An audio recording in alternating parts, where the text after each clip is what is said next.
Okay, in this video we start to discuss section 3.3, properties of functions.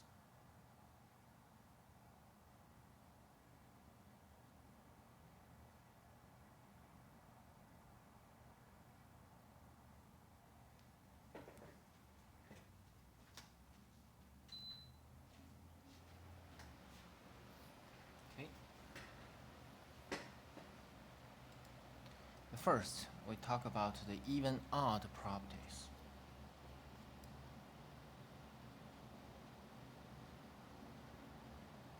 Even and odd property.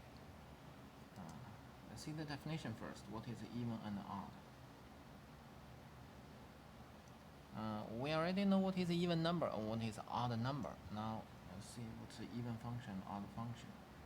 A function f is even if for every number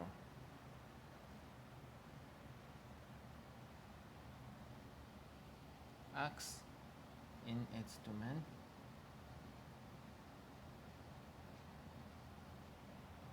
the number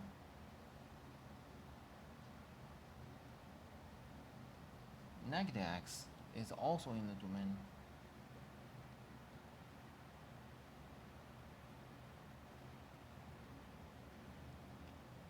and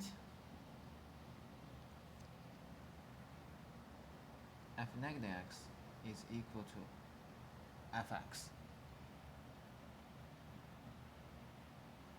Okay, so this is the even function.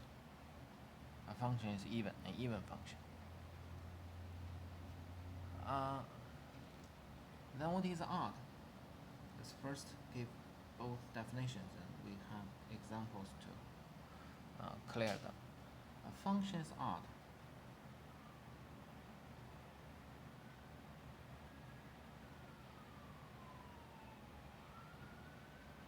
if the same thing for every number x in its domain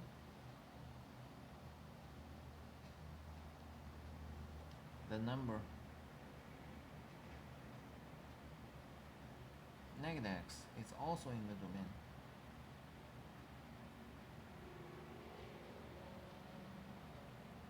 and okay, the difference comes f negative x is negative f of x. So this is odd. Even and odd. Even function means if you have f of negative x, you can ignore the negative sign. Odd function means if you have f of negative x, you just move negative sign forward. Okay? So let's check it.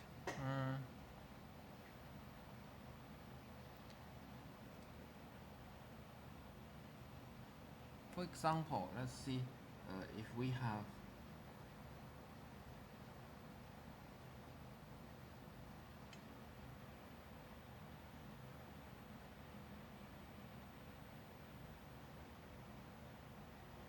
y equal to x squared.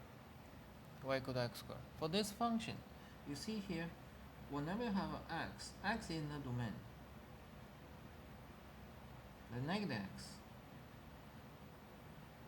is also in the domain and the corresponding y value are the same, so f negative x is fx. They are both equal to x squared. They are both x squared. This is a even function.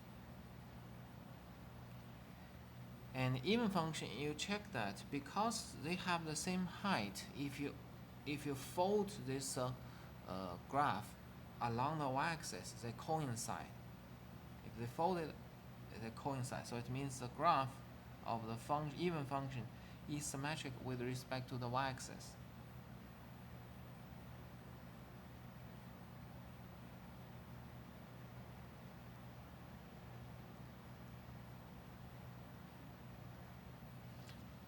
If we have y equal to x cubed, let's examine it. If you have x here, then the negative x is also in the domain, and here is a positive. So for example, y equal to negative 2 cubed, y is equal to 2 cubed, 8. Y is equal to negative 2 cubed. So negative 8. Negative 8 is f. It's negative f of 2. This is f of 2. fx. Name is fx. Okay, you see? This is f negative 2. F negative 2, after evaluation, you see that it is equal to negative f of 2. So this is an odd function.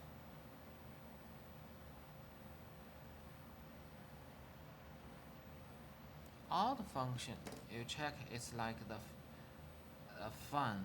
You rotate it pi radian or 180 degrees. You can move this but after rotation, you can move this right branch to the left branch. So if we say the graph is symmetric with respect to the origin. So that's the theorem after the definition and the example.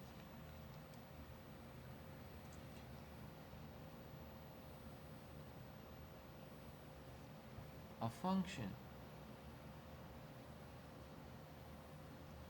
is even if and only if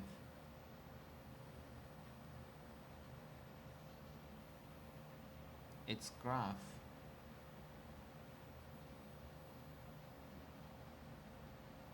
is symmetric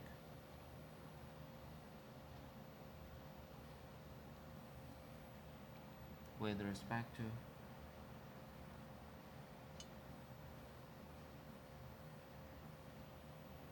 the y-axis. So this is an even function because you fold it, because for x and the negative x, since you fold it, they have the same value. 2 points coincide. 2 points coincide. So this is a symmetry about with respect to the y-axis. And a function is odd if and only if its graph is symmetric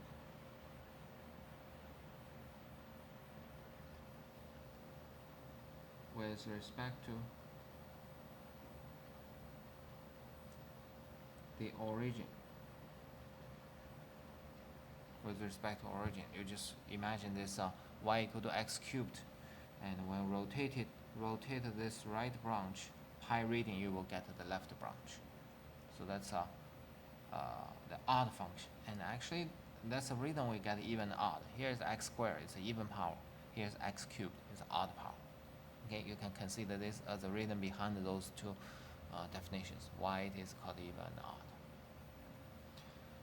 Okay, so once you have this graph description about even and odd function, it's quite easy to determine if a function is even odd when you see the graph. For example, if you see the graph like this, then you can say, well, assume my graph is very good, then you can say that the function is even because you fold it along the y-axis, those two pieces coincide. And if you see the graph like this,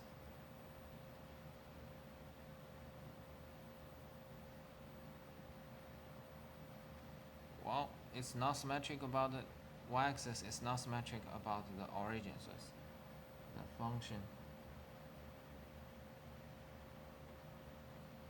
is not even, not odd.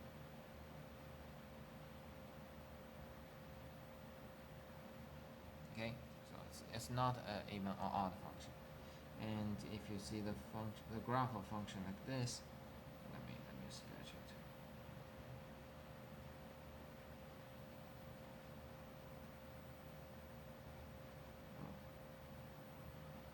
assume my graph is better than this handwriting. This function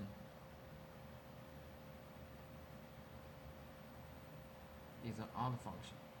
It's odd because you rotated pi radian, rotated to the left branch.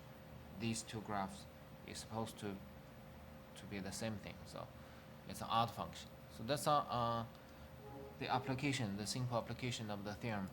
When you have the graph of the function, you can quickly determine if it is an even function or odd function. And this is a determination based on the geometry. This is a geometry.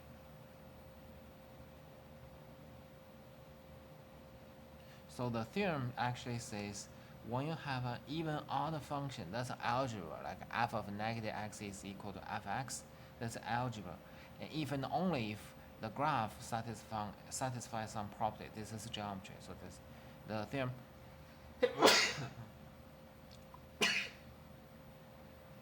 the theorem connects the algebra with the geometry. When I say geometry, we mean the graph, curves, point, lines, circles. So that they are the geometry. Okay. So this is a straightforward way to determine even odd. But in many cases, you don't have the graph. You still just have the formula. So we are going to determine the even and the odd functions algebraically.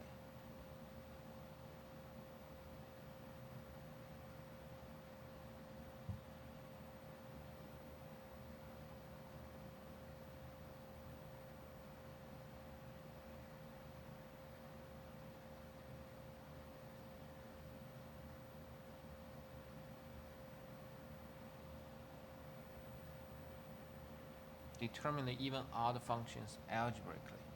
So let's see, there are several examples. X squared minus 5.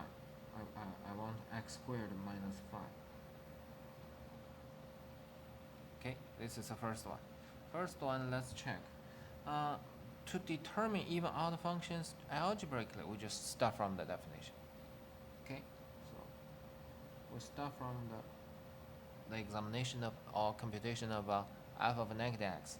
F of negative x. Whenever you see x, you write a negative x. So you have a negative x. Because it has a sign, so you have to put a square.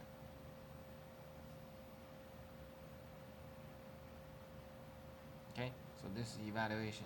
X is input. Now the input becomes negative. Negative x squared is x squared. 5 is constant. It does not change when you put a negative x or positive x. So x squared minus 5, x squared minus 5. In this place, we do not solve the equation. We actually just compare the result with fx. These two formulas are identical, so you get fx. Okay, so from f negative x, by computation, we get fx. So f is even.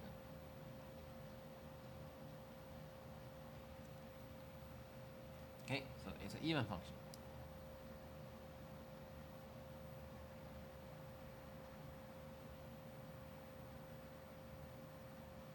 And second function, fx equal to x cubed minus 1. Let's check. F negative x. F negative x, negative x cubed minus 1. Negative x cubed is negative x cubed minus 1. Well, check here. This formula is not identical to this formula. We do not put them together, solve for x. We should say this is identical to it. So they should have the same formula. Now this is negative x cubed minus 1. This is positive x cubed minus 1. They are different. And also, even you put a negative sign, negative fx is negative x cubed plus 1. Negative fx, it means negative x cubed, and negative 1 is positive 1. So it is not equal to fx, it is not equal to negative fx. It's just a new one. So f is not even, not odd. Not even, not odd.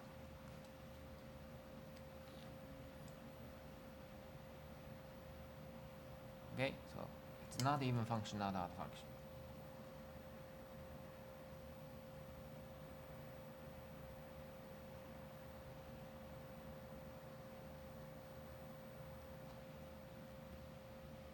Third example, h of x equal to 5x cubed minus x.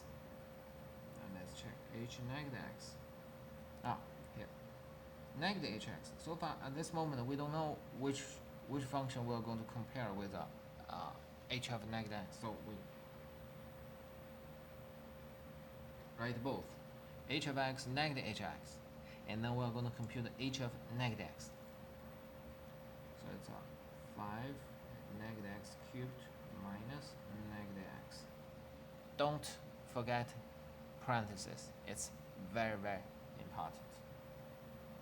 Negative x cubed is negative 5x cubed. Negative x is positive x. See, compare this result with one of them. This is equal to negative hx. So h negative x is equal to negative h of x. So h is odd function. Move the negative sign forward, you get odd function. D g of x is opposite value of negative x, opposite value of x, not negative x. Negative g of x is negative opposite value of x. Okay, so g of negative x is opposite value of negative of x, and we know that opposite value sign will kill this negative sign. You put a 2 and you put a negative 2, you do not change the distance between the origin and the 2 and the negative 2. So, and this is equal to g of x. So g opposite value function is even. Opposite value function is even. Okay? So those are the algebraic examination about even and odd functions. Okay, and actually if you sketch the graph of the opposite value function, you can see that the graph is like this. This branch is a diagonal of a first quadrant. This branch is diagonal of the second quadrant. They are symmetric about the y-axis. So it's an even function. It's even.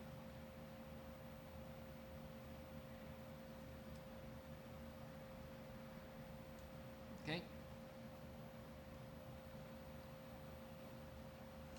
So this is a even odd property. What is an even odd property? F negative x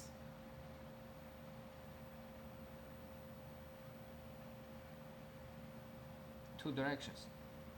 If it is equal to fx even. If it is equal to f negative x odd. If it's not equal both of them, either of them. If it is not equal to either of them, it's not even not odd.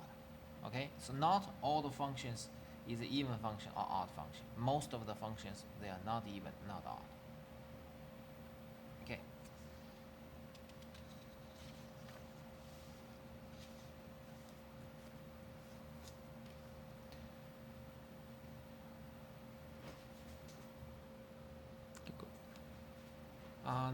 That's a first property, and second property.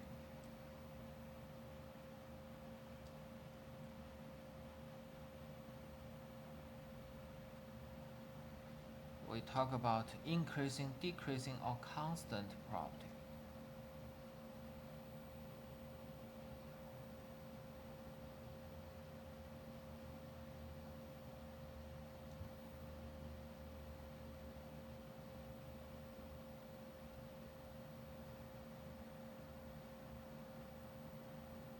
Increasing, decreasing, or constant. First, let's see this graph.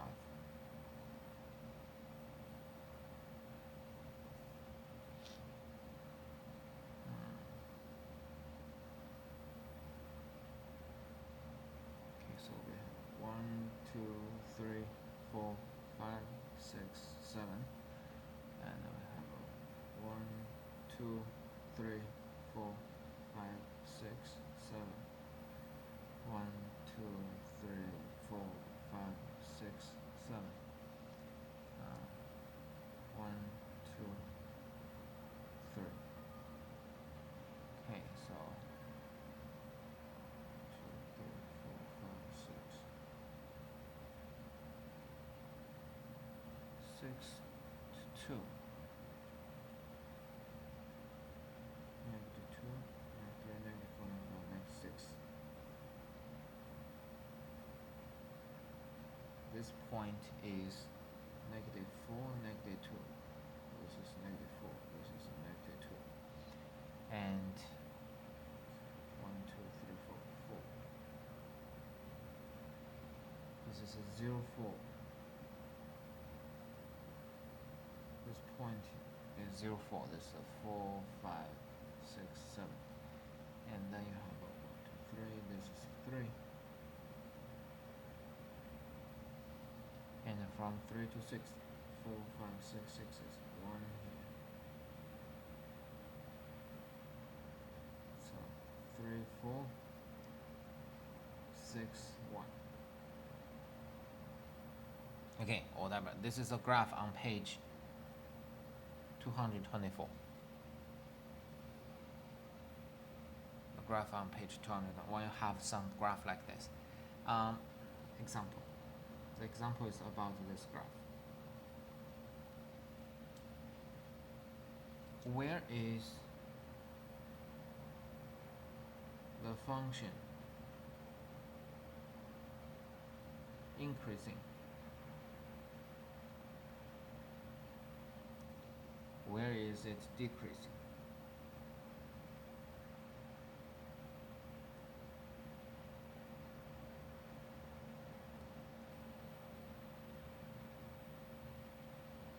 Where is it constant?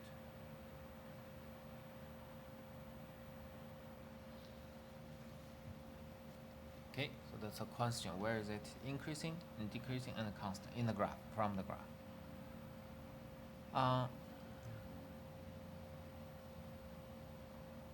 To answer this question, first we have to define those words: increasing, decreasing, and constant. Okay, so the increasing, when we talk about increasing, we always move from left to right. Okay, so definition. First, we give the definition. A function f is increasing on an open interval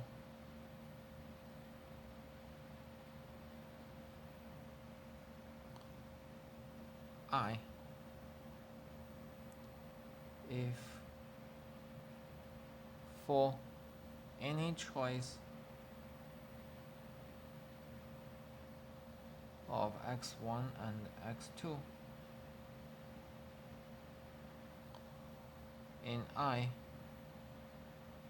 with x1 less than x2, we have fx1 less than fx2. Okay, so this is increasing. Whenever you have a small input, you have small output. Okay, small input gets small output. And a function is decreasing on an open interval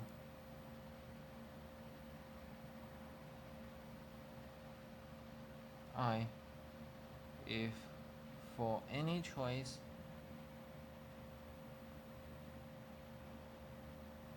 of x1 and x2 in I with x1 less than x2, we have fx1 greater than fx2. This is a decreasing. It means greater input give you the smaller output. It's decreasing. greater input give you the smaller output. Increasing, you can draw this line and draw this type of curve. You see here, smaller input is on the left side, greater input is on the right side.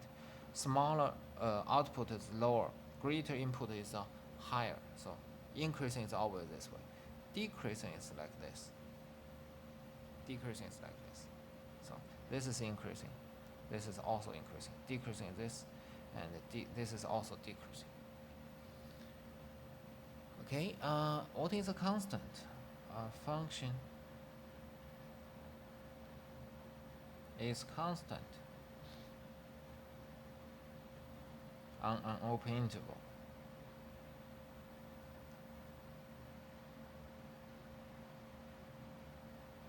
If for any choice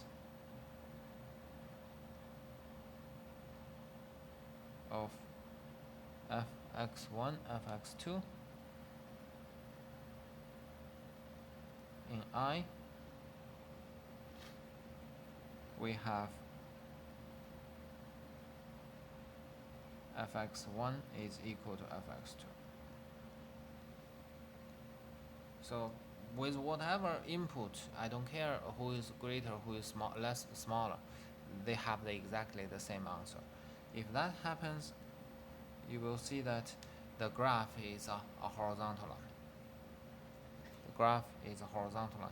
Then you can see functions are constant. Okay, so with those definitions, we can do this problem. For this problem, from -6 to -4,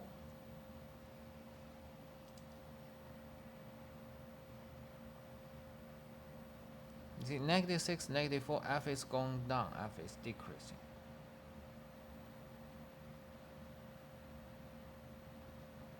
Okay, and from -4 to -2, from here, we're talking about the domain. It's along the x-axis. So -6 to -4, it's a decreasing. -4 to -2, and -2 to 0. So you see here, the whole thing together is increasing.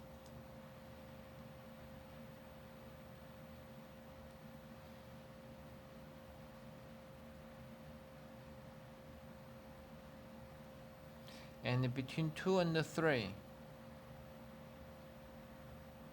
f is constant. F is constant. And from 3 to 6, f is decreasing again.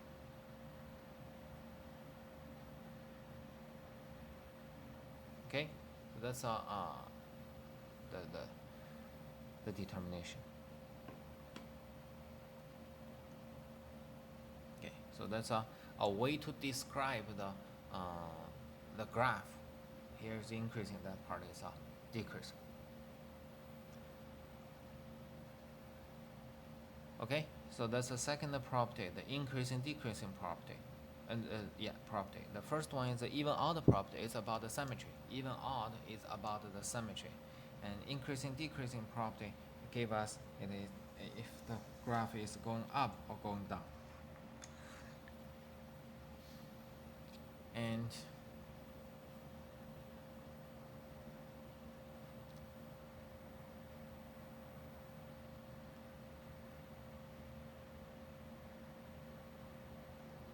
local maxima and the local minima.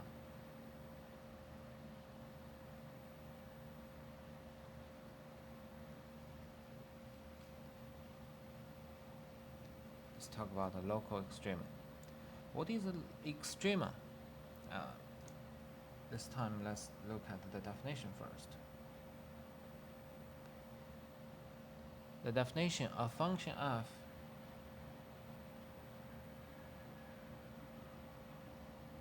has a local maximum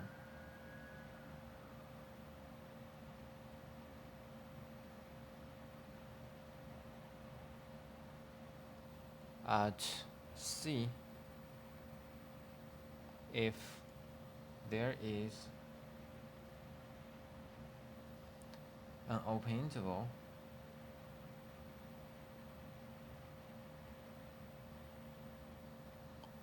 I containing C so that for all x in I, fx is less than or equal to f of c. Okay, then we say the function has a local maximum at c, and the corresponding value we call f of c, the corresponding value, a local maximum value. Maximum value of f. Okay, local maximum is a property. Local maximum value is a number, and this is a greater. This is the largest value. Okay, and similarly, a function f has a local minimum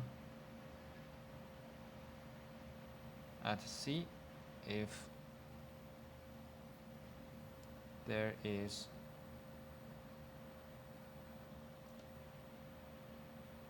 an open interval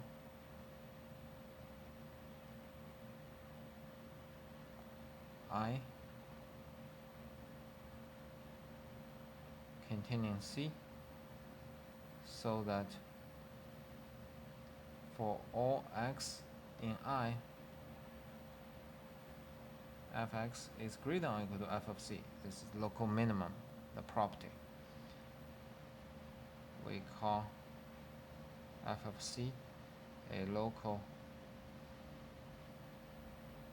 minimum value of f. Okay, so the smallest value around it, when we say it is around it. From the graph, it will be very clear what is the greatest value around it. It's the highest point. The corresponding y-coordinate will be the largest value. If this point is the highest point in the neighborhood, then the corresponding y value is the greatest value. This is a local maximum.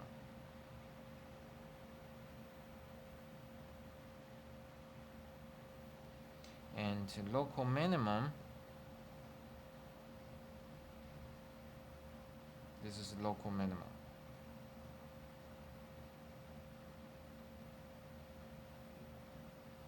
It's a local minimum, okay? So this is a lowest point. Lowest point has smallest y value. Highest point has the greatest y value, okay? So when you have the graph, you can quickly determine where you get the local maximum and the local minimum. And again, we only focus in the open neighborhood of it. We don't say, wow, over a long line, it is always maximum or minimum.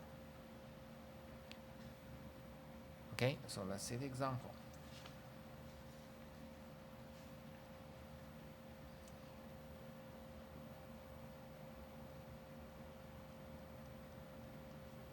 For example, we have the graph of function like this. Let's directly have the graph.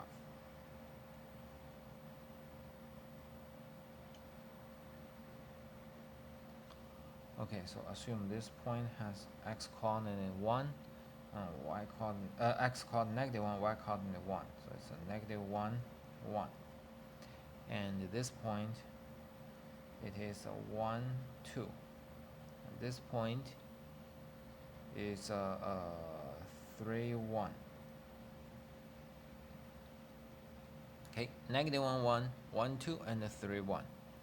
And based on the graph, you see here, how do you determine the local maximum, local minimum? You just look at it in the narrow domain. If you look at this picture, oh, it's too bad. Okay, if you look at this picture, you see this is a minimum, so it is a local minimum. If you look at this one, ignore other part, just look at this, you get highest point. This is local maximum.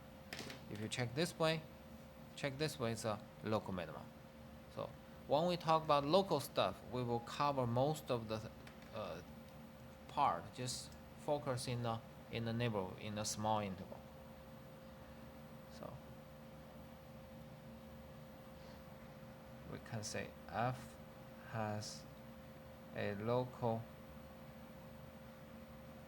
minimum at -1. So this is a language. F has a local minimum. This property at -1. The local minimum value is f of -1. We read the y coordinate, f -1 is 1. So the value is 1.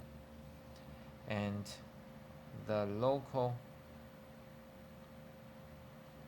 f has a local maximum at +1. You see, at the +1 you have a local maximum, the highest point. The local maximum value is f of 1. F of 1, the y coordinate is 2. And 3, f has a local minimum at 3. It's the lowest point. Local minimum at 3. The local minimum value is f of 3. F of 3 equal to 1. Is equal to 1.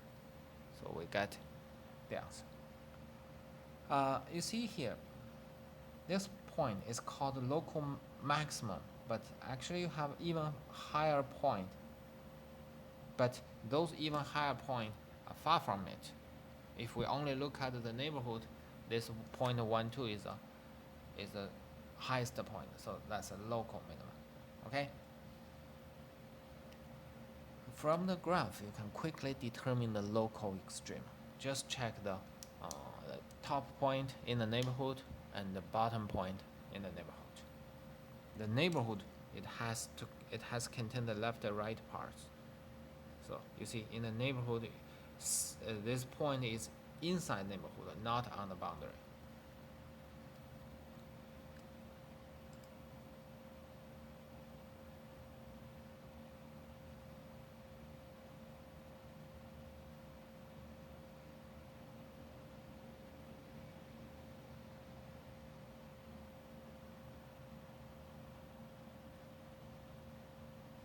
Okay, so like what I emphasized, this point is only the highest point in its neighborhood. There's some other point even higher than this. But check here, any point here, for example, any point here, if you check a neighborhood, it's not the top point, it's not bottom point. So you don't have the local maximum or local minimum at this kind of point.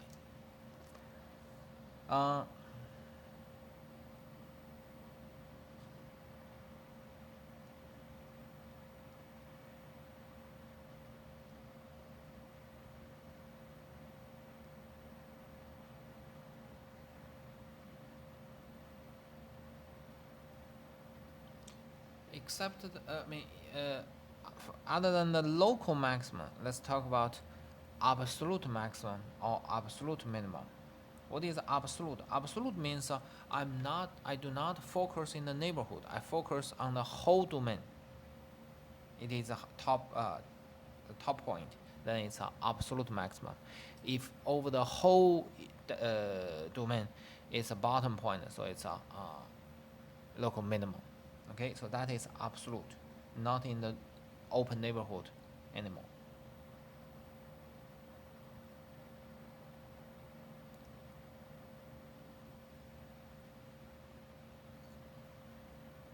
Let f denote a function defined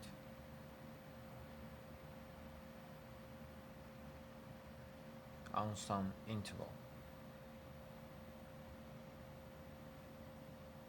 This interval may not be open. Here we only say it's an interval. It can be open, closed, half open, half closed, not half open, half closed. So whatever, just an interval. If there is a number u in I for which fx is less than or equal to f of u for all x in I, then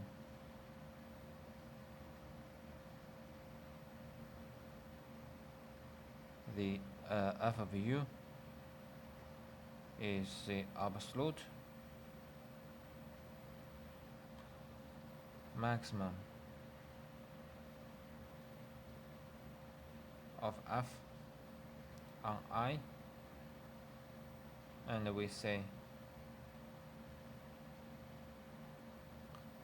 the absolute value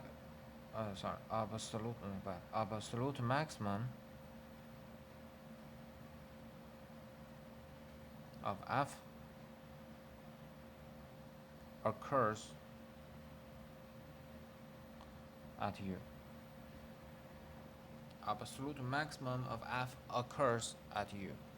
So it has absolute maximum, f has absolute maximum at u, the same thing. This is absolute maximum value. Actually, this is again the value. And if there is a number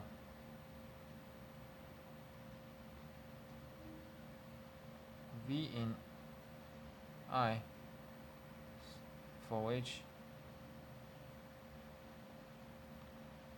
fx is greater than or equal to f of v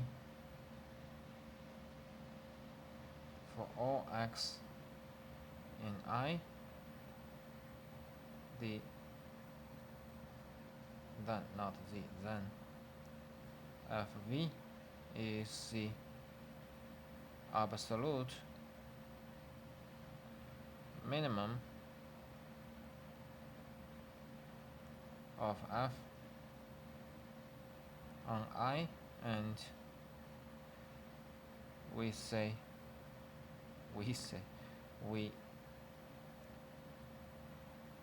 the absolute minimum of f occurs at v.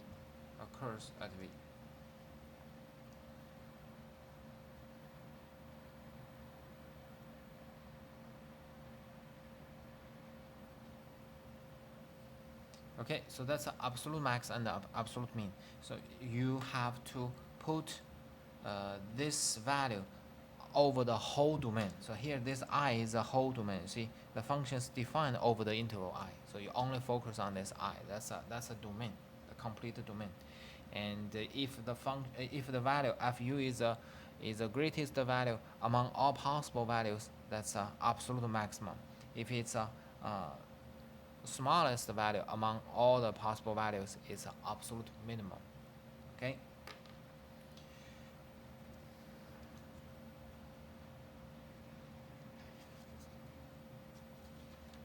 So for example,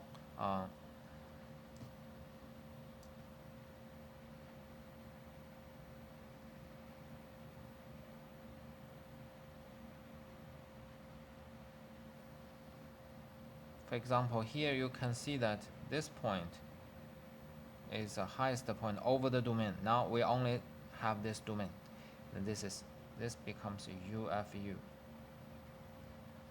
the absolute maximum. And similarly, this is a V, FV. This is absolute maximum This is absolute minimum. Absolute minimum.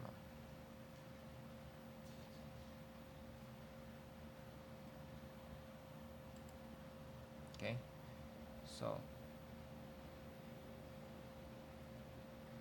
let's look at the absolute maximum or minimum based on the graph.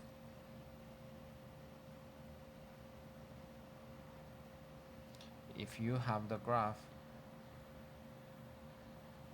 like this, so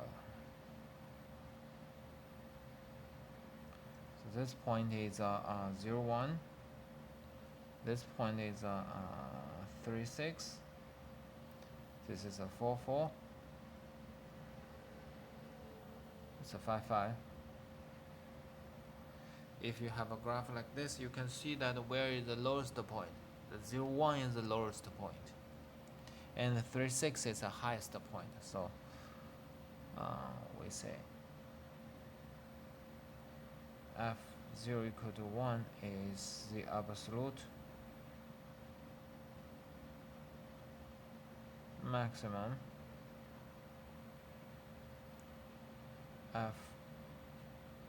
F0, 1 is the absolute maximum. F3 equal to 6 is the absolute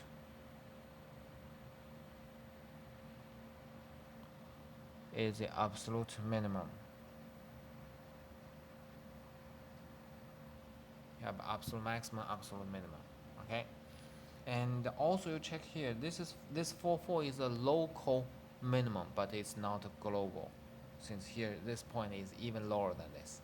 So it's a local minimum, but not global. Not absolute minimum. This is absolute minimum, absolute maximum. And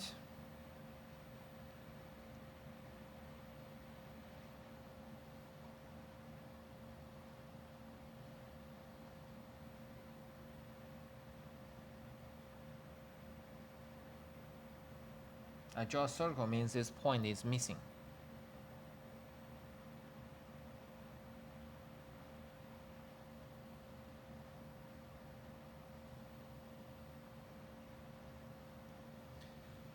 From here you can see that if this point is not missing 3, 1 point, the point 3, 1 is the lowest point, it will give us the absolute minimum. But since it's missing, you cannot reach the absolute minimum, and there's absolute maximum 5, 3.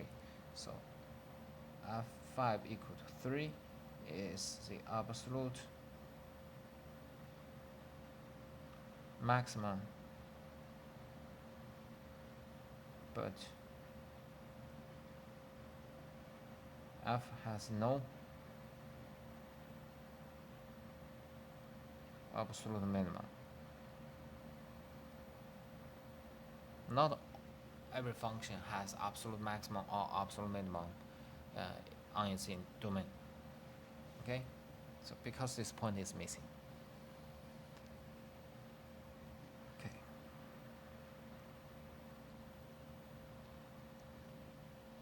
Okay, so here you have a 0, 3, and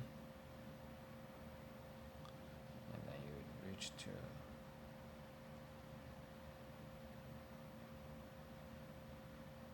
this is a 1, 1, 1, horizontal 2, 1, and up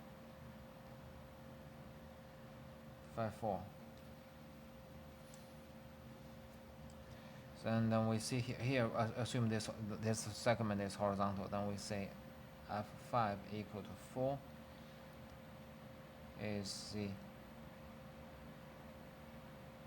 absolute maximum. And the absolute minimum, every point on this horizontal segment will give us absolute minimum. So fx has the absolute minimum on the interval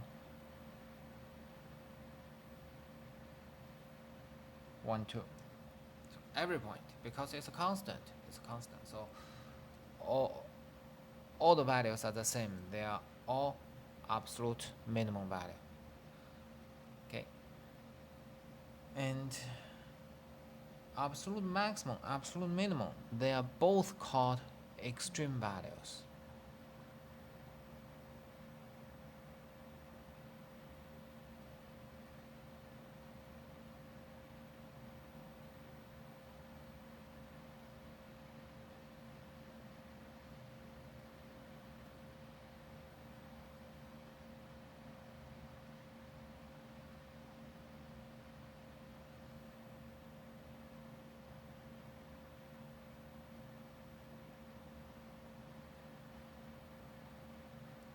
Okay, so if you want to just use one word to represent both, they are called extreme values. In the extreme values, one is the absolute max, one is the absolute min. And not every function will have absolute max, absolute min over the domain. So here, this one does not have absolute minimum. They all have absolute maximum, and this one absolute minimum occurs over the whole interval, some whole interval. And also you can see that if we have this function without end, that's a vertical asymptote, then this function has no absolute maximum. And if I put a circle here, f has no extremas. Has no extremas. It has no absolute minimum because the minimum value is missing. It has no absolute maximum because it goes to infinity. There's no maximum value. Okay? No extreme values. No extremas. Okay, so if there's no extrema, of course we don't study how to find it because you're looking for nothing. When does a function have extrema? We have this extreme value theorem. The extreme value theorem says if f is a continuous function, we will study what this continuous means. If f is a continuous function whose domain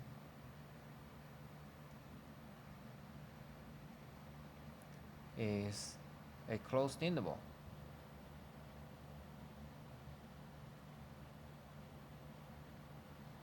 then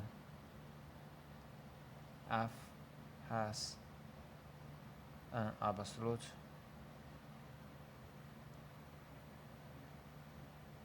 maximum and an absolute minimum.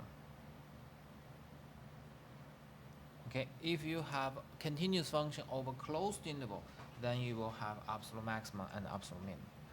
Continuous, that's a difficult concept to define so far, but basically continuous just means when you sketch the graph, you can start from one end, go to the other end without break. Okay, so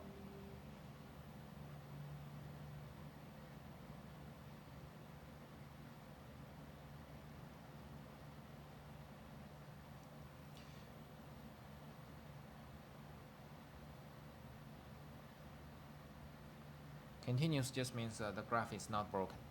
Okay, when this happens, the function always have absolute maximum and absolute minimum over the closed interval. So this is a continuity. Second important property is a closed interval. So with these two C words, continuous function, closed interval, then the function must have maximum or minimum, absolute max and absolute min. Okay, so we don't finish this section yet. We will continue the discussion in the next short video. After that, we will move to the next section. So this section is a long section. It has a lot of important properties. You need to do exercise to memorize those properties, and you should be able to examine and verify those properties.